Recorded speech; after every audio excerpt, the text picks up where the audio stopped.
Femmes et spiritualité, l'évolution des traditions et l'impact de la spiritualité et des influences sur la vie des femmes. J'appelle pour animer ces deux petites tables rondes la présidente de Anderby, une société de conseil en communication stratégique. Créons des liens qui libèrent et rendons réciproque un monde asymétrique, telle est leur philosophie. Notre prochaine animatrice est spécialiste de sémantique, conférencière et autrice, tout ça en une même personne. En mai 2024, son prochain livre dédié à la place des entreprises dans la société paraîtra, mais avant ça, vous pourrez vous faire un plaisir de lire ses premiers livres pour avoir les bons mots au travail. Merci d'accueillir Delphine Jouenne.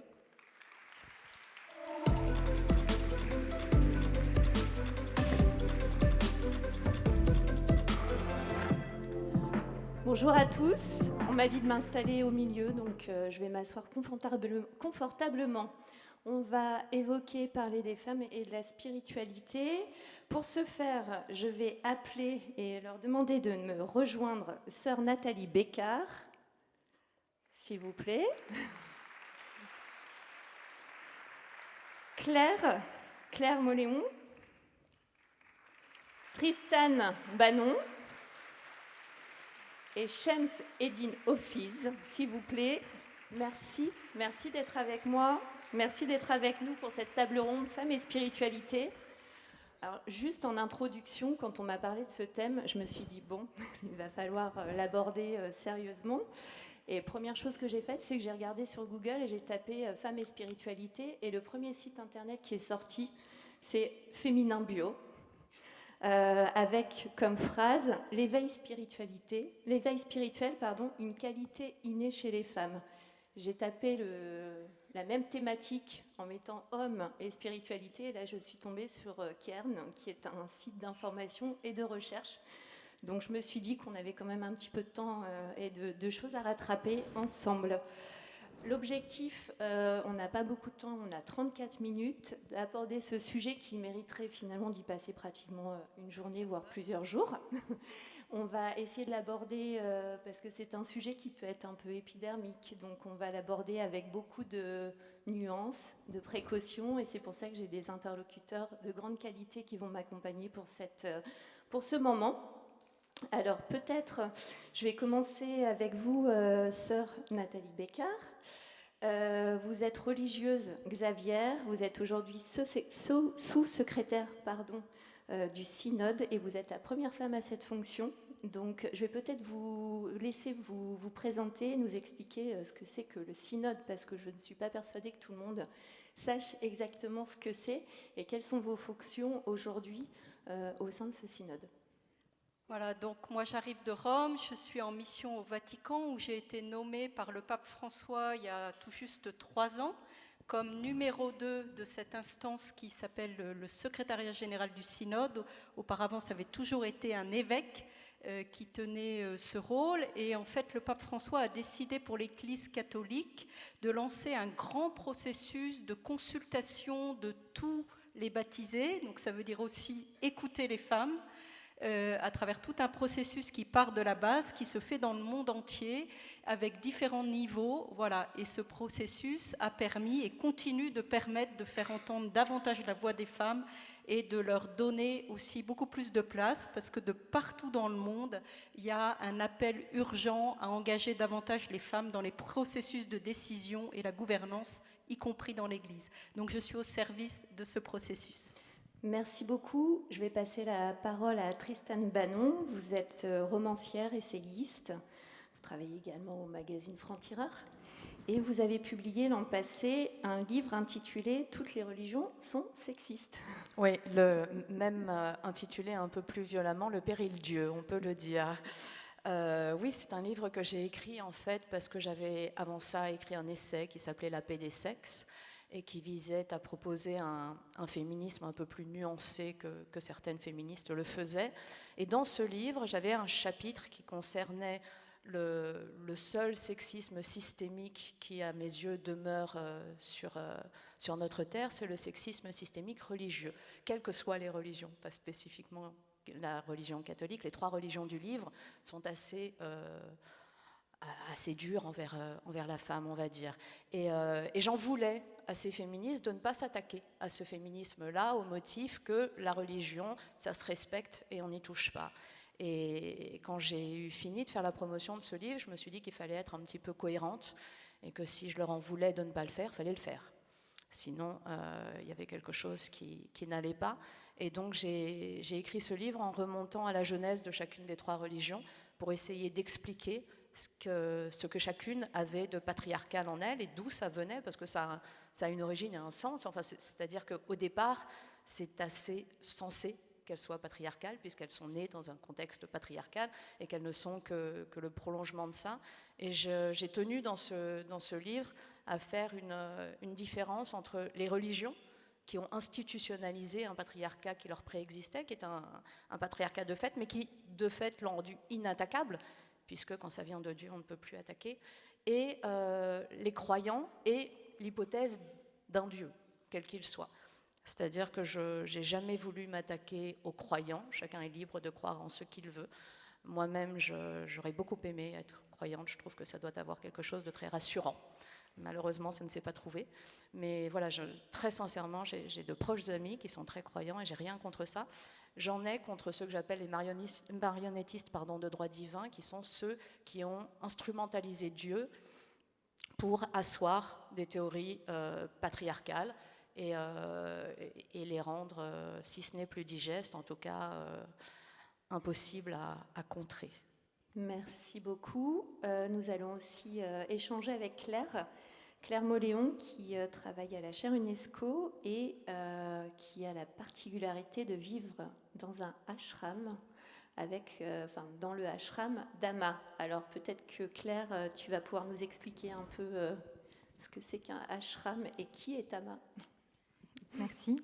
Alors un ashram, c'est une communauté spirituelle. Donc je viens d'Inde.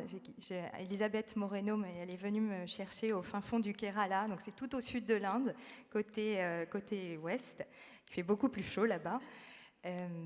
Donc l'ashram, c'est une communauté spirituelle qui s'inscrit plutôt dans la tradition hindoue, mais la particularité de l'ashram où j'habite, qui est l'ashram d'Ama, c'est qu'il n'y a pas vraiment de religion officielle, que c'est un ashram où des gens de différentes traditions viennent, aussi bien musulmanes, hindous, catholiques, juifs, ou des gens qui ne sont pas affiliés à une religion traditionnelle. Et tout ça est possible grâce à la guidance de Ama, qui a la particularité d'être un maître spirituel femme, qui a rencontré, qui a consolé à peu près 40 millions de personnes dans le monde, qui a beaucoup voyagé et qui est aussi un leader humanitaire d'une envergure telle que son ONG affiliée à l'ashram a un statut consultatif spécial aux Nations Unies, qu'elle est invitée régulièrement au Vatican, qu'elle est invitée par l'université de Stanford, qu'elle est invitée dans toutes les institutions les plus reconnues pour parler de ses enseignements spirituels et surtout de la manière dont elle les met en action. Moi, je vous parle juste de mon vécu personnel, c'est vraiment mon témoignage. Ça fait 5 ans que j'habite à l'ashram et du coup, ça n'engage que moi.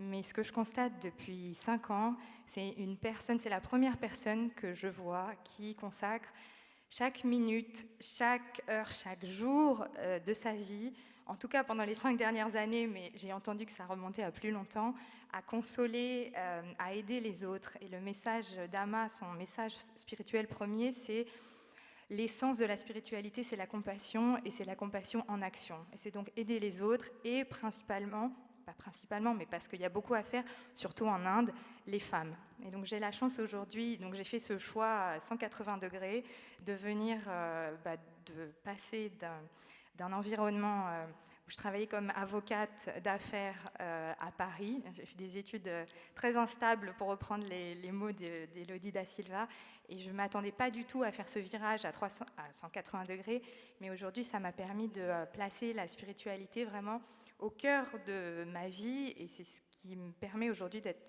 très engagée pour ces causes.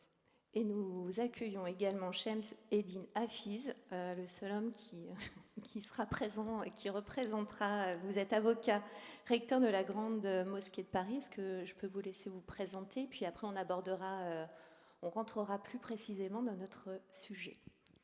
Alors, Shems Eddin Hafiz, effectivement, je suis recteur de la Grande Mosquée de Paris depuis maintenant 4 ans. Et je voulais répondre à... D'abord, effectivement, on peut imaginer que les 3 religions du livre n'aiment pas la femme. Mais moi, je crois qu'il faudrait peut-être se pencher sur le Coran. Oui, bien sûr. Et que vous avez dit que les hommes ont fait dire beaucoup de choses à Dieu. Et moi, je voudrais d'abord expliquer qu'au moment de la révélation coranique, au 7e siècle, la femme a eu un vrai statut comme sujet de droit d'abord. C'était la première fois dans l'histoire de l'humanité que dans le Coran, la femme était reconnue comme d'abord un être humain qui avait son patrimoine, qui pouvait être différent de celui de son mari, qui pouvait être géré par un autre homme que par son mari, et qui est par la suite, bien évidemment, le prophète de l'islam a été l'époux de Khadija, et aujourd'hui Khadija, qui avait 20 ans de plus que lui, qui avait eu 2 mariages avant lui, qui a eu des enfants, qui était chef d'entreprise, qui avait de l'argent, et qui était son employé, le prophète. Et donc, et puis je dois dire que le premier croyant de cette nouvelle religion monothéiste, c'était Khadija. Je voudrais juste vous répondre parce que ce que vous dites est parfaitement juste et je me suis beaucoup fait attaquer quand j'ai sorti Le Péril Dieu, et pourtant Dieu sait que je ne suis pas tendre avec votre religion dans ce livre, mais pour avoir dit qu'à l'époque où l'islam naît, l'islam est sans doute l'une des religions les plus féministes qui soit. C'est vrai. Le petit problème, c'est que pour certains musulmans extrémistes, pour ne pas dire islamistes, ils veulent appliquer ce féminisme qui a quand même un certain nombre de milliers d'années, qui ne s'applique plus du tout à notre époque. Il est là le problème, et effectivement, quand l'islam naît, c'est une religion féministe. Je pourrais dire que je crois que le premier homme qui était vraiment féministe est le prophète. Parce qu'autour de lui, pendant de son vivant, les femmes ont eu des places particulières. Elles ont été à la fois des dirigeantes, la Mecque, qui était donc, je dirais, le centre même de l'islam. La Mecque était gérée par une femme qui pouvait être aujourd'hui considérée comme préfète, maire, ministre des Finances. Et on voit que à sa mort, et puis effectivement, tout à l'heure, la table ronde d'avant nous, quelqu'un parlait de l'outil du petit fondamentaliste ou du petit outil du fondamentaliste. C'est vrai que dans l'islam, il y a eu des fondamentalistes qui, à ce jour, sont en train d'essayer de montrer une religion misogyne. Effectivement, on revient au cliché où l'homme a peur de la femme, a peur du pouvoir de la femme, a peur de son corps, il a peur d'être en contact avec cette femme. Et je crois que pendant des siècles, le fondamentalisme musulman, il a complètement biaisé le message coranique. Moi, je voudrais simplement terminer en disant que si on analyse les 14 siècles de l'islam, à chaque moment où une femme est apparue, à chaque moment où une femme a pu briller dans cet univers d'hommes, c'était au moment où véritablement la société musulmane s'ouvrait aux autres.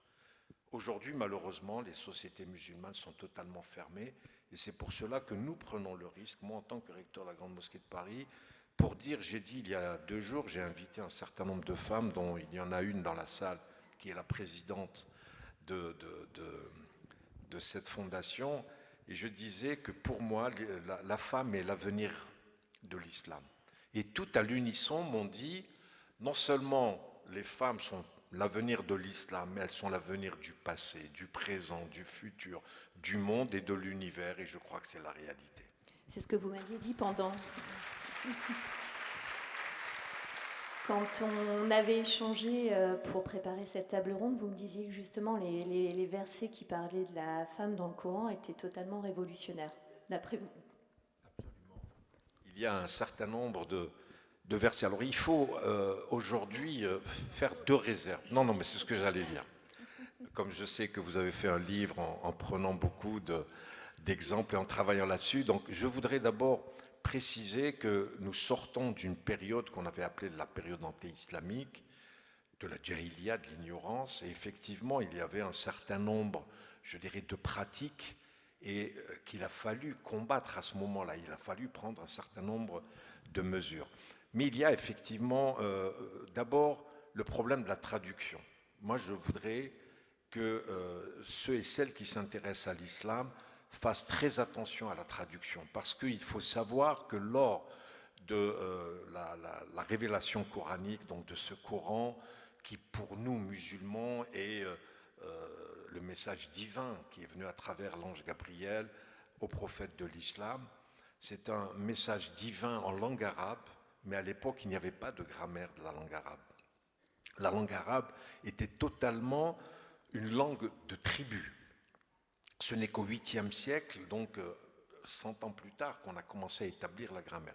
Et la véritable traduction qui s'est faite, c'était au XIIe siècle, où l'Église voulait absolument combattre l'islam. Il y a eu des traductions qui étaient plutôt pour essayer de montrer que l'islam était, on parlait tout à l'heure des sorciers, le prophète de l'islam était considéré comme un sorcier, comme un manipulateur, comme un forban, et que la religion musulmane n'était rien d'autre qu'une pâle copie du judaïsme et du christianisme. Ce n'est que véritablement au début du XXe siècle qu'on a commencé à sérieusement faire des traductions, où il y a eu l'avènement des orientalistes qui a fait en sorte, des arabisants qui ont commencé, mais malgré cela, il y a encore beaucoup d'expressions à revoir et de mots à revoir, et il y a même des traductions aujourd'hui, il faut le reconnaître, qui sont manipulées pour remettre en cause le message coranique.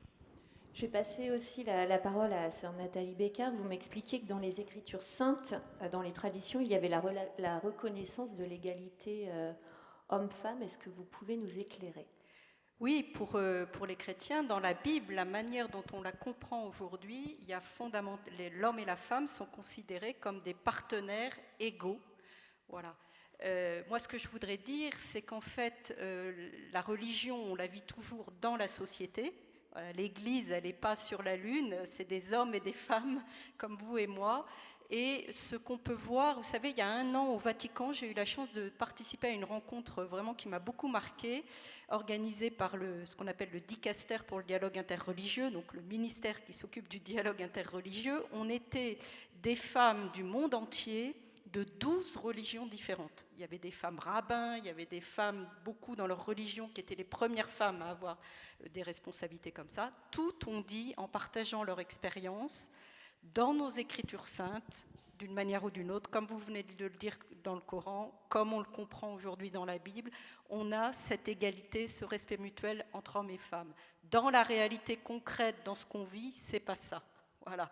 Et moi, je crois qu'il faut prendre le poids aussi, et ça a été dit et redit toute la journée, on hérite de siècles de patriarcat. Si on regarde, nous, la manière dont Jésus s'est comporté avec les femmes dans les évangiles et dans les premiers siècles de l'Église, c'était très révolutionnaire. Aussi, on avait des femmes qui avaient des rôles très importants. Voilà. Et puis, ça s'est refermé parce que le patriarcat a pris le dessus, donc on est sans cesse en interaction. Et moi, ce qui m'intéresse, c'est aujourd'hui comment on peut unir nos forces des différentes sphères, et c'est la démarche aussi de l'Église catholique, qui aujourd'hui, par le pape François, par ses textes, c'est écrit encore dans tous les documents de ce synode, a des paroles extrêmement fortes. Il faut lutter contre toutes les discriminations, il faut favoriser l'égalité, il faut mettre les femmes dans la gouvernance, parce que toutes les études le montrent, dans le monde politique, dans le monde économique, y compris dans le monde religieux, partout où on met des femmes et des hommes ensemble dans la gouvernance, on va toujours prendre des décisions meilleures, et c'est meilleur pas seulement pour les femmes, mais aussi pour les hommes. Voilà, mais on est sur un très long chemin de changement de culture, et qui ne se fait pas de manière simple, et on le voit d'ailleurs dans les autres sphères de la société. Il ne suffit pas d'avoir les droits décrétés pour que le système soit changé, et on voit ce qui se passe dans le monde du cinéma, ou tout, voilà. Donc je crois que c'est très important d'avoir une analyse. En fait, dans les religions, moi je parle pour l'Église catholique, si vous voulez, on a autant d'éléments, et je peux comprendre votre livre, on a autant d'éléments qui montrent comment l'Église a pu renforcer le patriarcat, que d'éléments. Par exemple, je ne sais pas si vous savez, c'est l'Église qui s'est battue à travers la manière dont elle a pensé le sacrement de mariage pour permettre et reconnaître la liberté du mariage, ce qui n'était pas le cas avant. Si vous regardez toute l'histoire de la vie religieuse des sœurs qui vivent en communauté, comme c'est mon cas, elles ont fait un travail incroyable, elles ont été les pionnières dans le monde entier, dans beaucoup de pays, pour donner de l'éducation aux femmes, ouvrir des écoles pour les filles. Donc on a autant d'éléments qui nous montrent que l'Église catholique au long des siècles s'est battue pour les femmes, et on a aussi des modèles de femmes extraordinaires, que aussi d'éléments, parce qu'on est dans la société, voilà, qui ont pu aussi parfois renforcer le patriarcat. Est-ce que je peux me permettre, de façon un peu sarcastique, j'avoue, de vous demander à cette réunion où il y avait des femmes rabbins et des femmes de toutes les religions, s'il y avait des femmes évêques? Alors, il n'y a pas dans l'Église catholique encore de femmes évêques, mais dans tout le travail, moi tous les jours je travaille aussi, parce qu'il y a une dimension œcuménique très très forte du processus là, du synode, c'est-à-dire avec les autres églises chrétiennes ou communautés chrétiennes. Très récemment, je ne sais pas si vous l'avez vu, c'est quand même intéressant, le pape François qui avec son petit conseil resserré, qui pour l'instant c'est 9 cardinaux, donc des évêques hommes, mais ils travaillent sur la question des femmes. Ils ont invité 3 femmes à échanger avec ce petit conseil et le pape François. Et il y avait une femme évêque anglicane pour qu'elle raconte comment ça s'est passé dans l'église anglicane. Alors, je termine. On n'a toujours pas droit aux femmes voilà, évêques. C'est quand même très intéressant. Moi, il se trouve que je suis considérée comme un évêque, parce qu'en fait, ma mission est sur un rang d'évêque. Et par ce biais-là, je suis la première femme, et maintenant ça a été ouvert à d'autres membres qui ont participé au synode, à avoir droit de vote. Donc on n'a pas de femmes évêques. Mais si vous regardez dans les autres religions, moi je discute avec les femmes évêques ou prêtres protestantes, anglicanes, c'est pas parce qu'il y a l'ordination et qu'elles sont évêques que tout est résolu. Elles ont les mêmes problèmes que nous. Évidemment, voilà, évidemment. Mais si je veux continuer 2 secondes d'être sarcastique, évidemment, il y a des femmes de l'Église qui sont allées donner des cours à d'autres femmes. C'est aussi l'Église qui s'est opposée à ce qu'il y ait les mêmes programmes scolaires pour les femmes et pour les hommes. C'est l'Église qui s'est opposée à la contraception, c'est l'Église qui s'est opposée à l'IVG. Encore il n'y a pas si longtemps, le pape François, qui pourtant est assez progressiste, a dit ce qu'il pensait de l'IVG et de la façon dont il considérait que, je ne vais pas répéter ces mots parce qu'ils sont un peu violents et qu'on a, pas plus tard que la semaine dernière, obtenu cette victoire merveilleuse qui est la constitutionnalisation de l'IVG. Je ne pense pas qu'en son fort intérieur ça le réjouisse,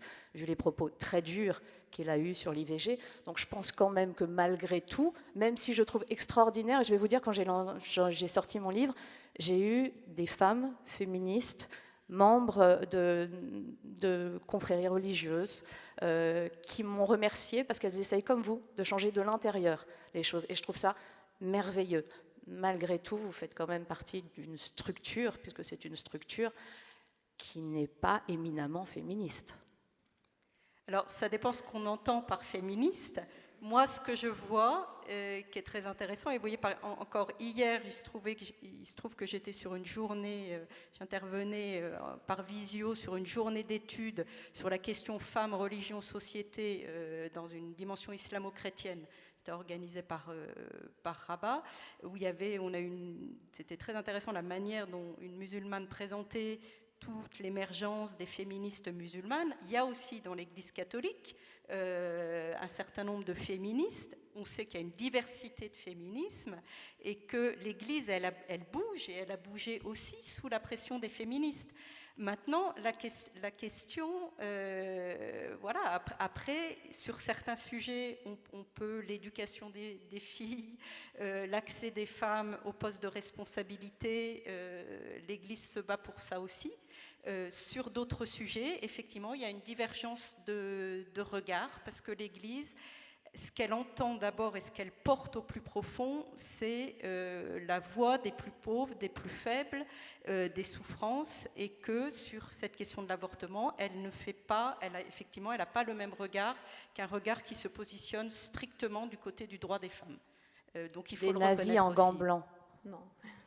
Bon. C'est la parole qui a été dite.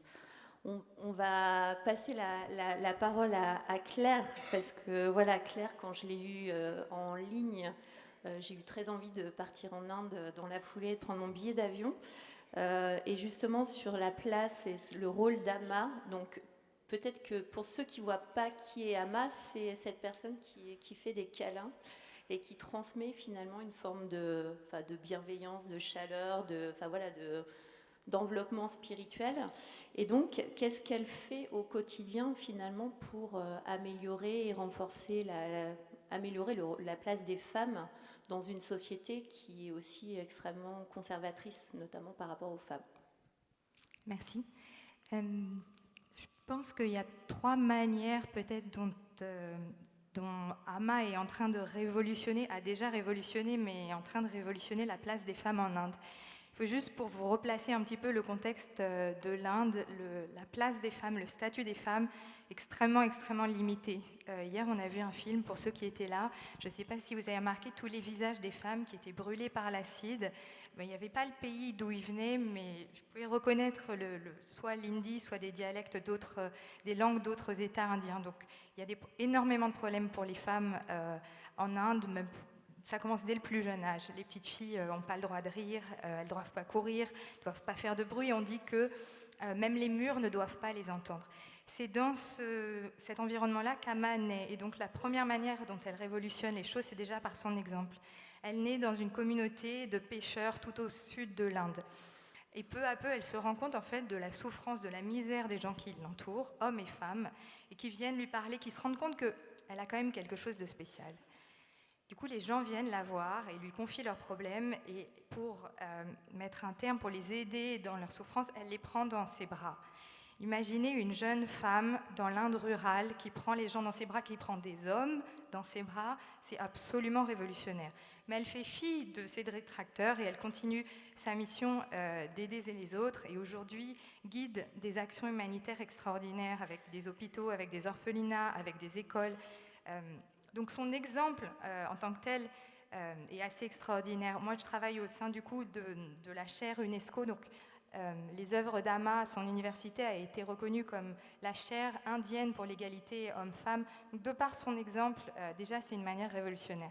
La deuxième manière, c'est que dans une société traditionnellement dominée par les femmes, même si traditionnellement la culture, la philosophie indienne fait une place très importante au féminin sacré, peu à peu, le rôle des femmes a été relégué à une place secondaire, voire inexistante. Et Ama a décidé de former des centaines de femmes prêtres qui officient aujourd'hui officiellement dans les cérémonies, ce qui, encore une fois, est absolument impensable pour les standards à l'époque, quand elle a commencé ses actions, mais même aujourd'hui. La troisième manière, c'est réhabiliter les femmes dans tous les domaines de vulnérabilité de leur vie. Donc, de manière sur les aspects économiques, éducation, avec des formations professionnelles pour former les femmes, avoir accès à des revenus, qu'elles créent des groupes d'entreprises, de microfinance entre elles, les problèmes d'hygiène, de santé. Une femme, dans beaucoup de villages en Inde, il n'y a pas de toilette.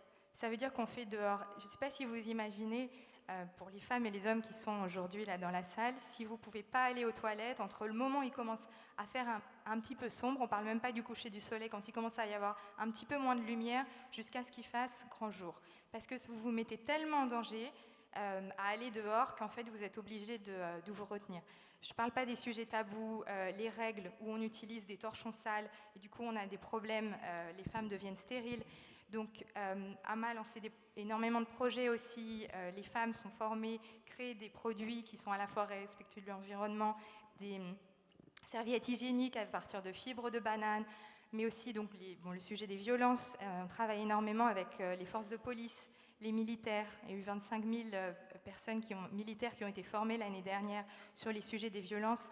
Et encore une fois aussi ce travail avec les hommes qui a été déjà évoqué dans une autre table ronde. Donc c'est tous ces aspects-là. Ce que j'aime, ce qui m'a fait moi changer ma vie complètement, c'est que voilà, pour Ama, c'est vraiment la spiritualité en action et pour les femmes. Merci Claire. Alors, Je vois qu'il nous reste il nous reste presque plus que quelques minutes. C'est juste indécent parce qu'on a encore plein de choses à se dire et je trouve on avait commencé un bon débat avec une forme de controverse. Je voudrais juste préciser, ça n'est évidemment pas moi qui parle de nazis en gants blancs. Hein. Ce sont les paroles du pape d'il y a quelque temps, mais pas si longtemps, sur les praticiens de l'IVG. Je voulais juste le préciser qu'on ne puisse pas m'attribuer des paroles aussi atroces. Bon, c'est dommage qu'on ne puisse pas continuer justement à débattre parce qu'il y a encore plein de notions à pouvoir aborder. On a Shaima et Nantène, deux étudiantes qu'on va encourager à venir sur scène pour nous poser des questions. Voilà, je sais que ce n'est pas forcément un exercice facile, donc on va les encourager.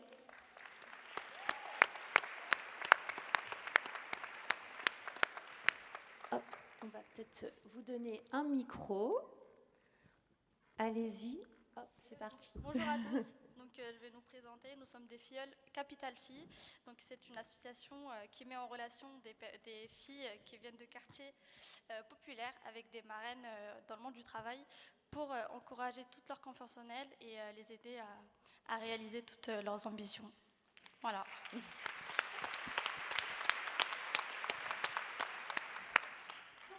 Je te laisse nous poser ta première question. Ce sera l'antenne qui pose la question. Ok.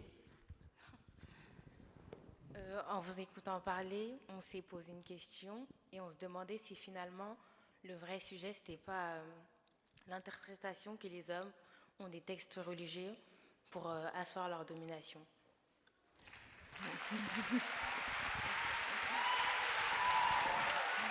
Bravo.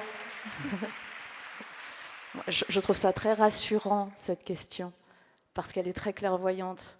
Il m'a fallu tout un livre pour essayer de convaincre les lecteurs de cette vérité élémentaire. C'est évidemment, on peut tous se poser la question, et certains religieux se la posent, des religieux des trois religions, à savoir si c'est des femmes qui avaient été chargées d'interpréter les textes. Est-ce qu'on en serait au même endroit aujourd'hui ? Il faut quand même dire, parce que j'ai beaucoup attaqué la religion catholique, j'ai beaucoup attaqué la religion musulmane, on n'a pas de représentant de la religion juive, mais elle a aussi ces ultra-orthodoxes qui ne sont pas plus doux avec les femmes. Heureusement, il y a aussi des religieux qui sont extrêmement progressistes, qui essayent d'aller vers l'égalité, qui essayent d'avoir une façon séculaire d'appliquer la religion, mais très clairement, c'est les hommes, quand ils se saisissent de la religion et qu'ils en font un moyen de rendre inattaquable le patriarcat, parce qu'ils peuvent ainsi dire que ça n'est pas eux qui l'imposent, c'est Dieu qui l'impose. Et dès lors, ça devient quelque chose qui est posé comme un fait établi, et on a d'ailleurs dans les trois religions énormément de femmes qui s'y soumettent de façon volontaire, croit-elle, mais nées là-dedans, et persuadées que si elles ne s'y soumettent pas, de toute façon, elles vont aller directement en enfer. Donc ça rend la punition assez violente et la tentation de se soumettre au patriarcat assez évidente. Donc vous avez tout dit, vous avez tout résumé. Le problème, c'est ni Dieu, ni ce que pourrait être la religion, c'est ce que certains en ont fait.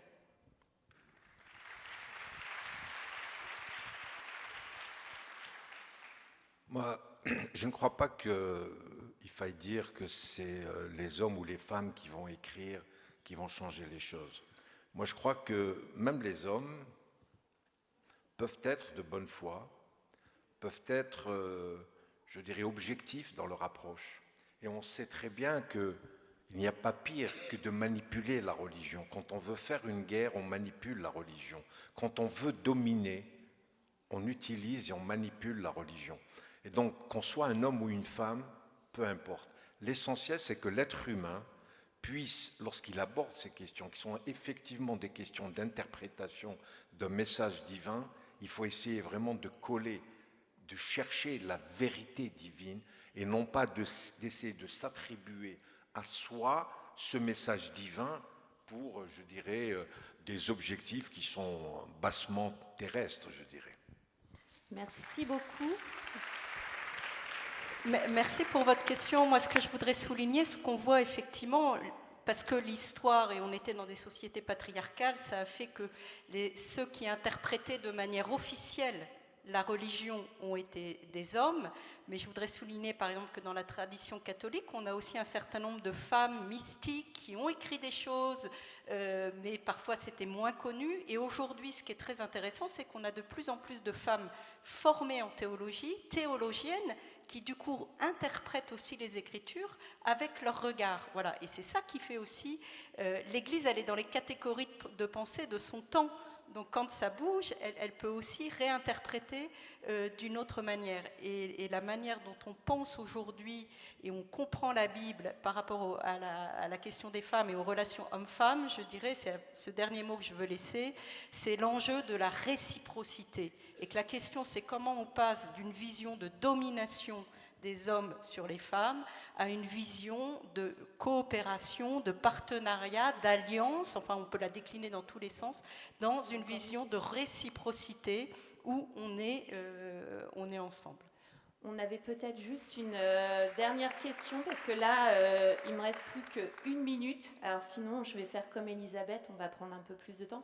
Shaima, non, on va s'arrêter là. Claire, est-ce que tu veux rajouter quelque chose ? Peut-être, moi, c'est très facile pour moi d'être ici parce que j'ai la chance de voir un exemple de maître spirituel, leader spirituel femme, et je vois les bienfaits incroyables qu'elle fait. Peut-être juste pour ajouter que ce que je comprends vraiment à ma très petite échelle, humble échelle, de la spiritualité, c'est qu'aussi l'objectif, c'est d'aller au-delà des limitations hommes, femmes, et vraiment d'accéder à un potentiel intérieur qui dépasse ces limitations qu'on peut se poser, ces oppositions, et justement d'aller les uns vers les autres, les uns avec les autres, et de dépasser un peu ces conflits. Merci à tous. Un dernier mot ? Non, je voudrais quand même dire un mot, puisque hier c'était le 8 mars, et je voudrais juste qu'on ait tous une pensée pour les Iraniennes qui se sont fait arrêter pour avoir dansé dans la rue, qu'on ait une pensée pour les Juifs qui étaient venus parler des femmes violées et des femmes encore en otage et qui se sont fait admonester, qui ont pris des tessons de bouteilles et qui ont pris hier du gaz lacrymogène. Et enfin, qu'on ait juste une petite pensée pour les Afghanes qu'on oublie tous et qui aujourd'hui sont emmurées vivantes en Afghanistan. Voilà, c'est juste... Merci à vous, merci à vous tous. Moi, je serais bien restée encore un peu plus, mais je crois qu'on nous a dit qu'il fallait partir. Ça mériterait vraiment qu'on continue ce débat et qu'on puisse aussi aller un peu plus loin dans toutes les propositions et surtout penser comment la religion et imaginer aussi la façon dont la religion peut être totalement intégrée dans la société et préparer l'avenir, parce que c'est finalement ça l'enjeu, même si on doit bien évidemment s'appuyer sur les racines du passé, mais on se rend compte que quand on regarde dans le passé, les textes sont finalement très égalitaires et les hommes et les femmes ont leur place à part entière, côte à côte. Donc on va garder ça en tête, cette notion de réciprocité, et on va vous quitter, laisser la place aux prochains intervenants. Merci beaucoup.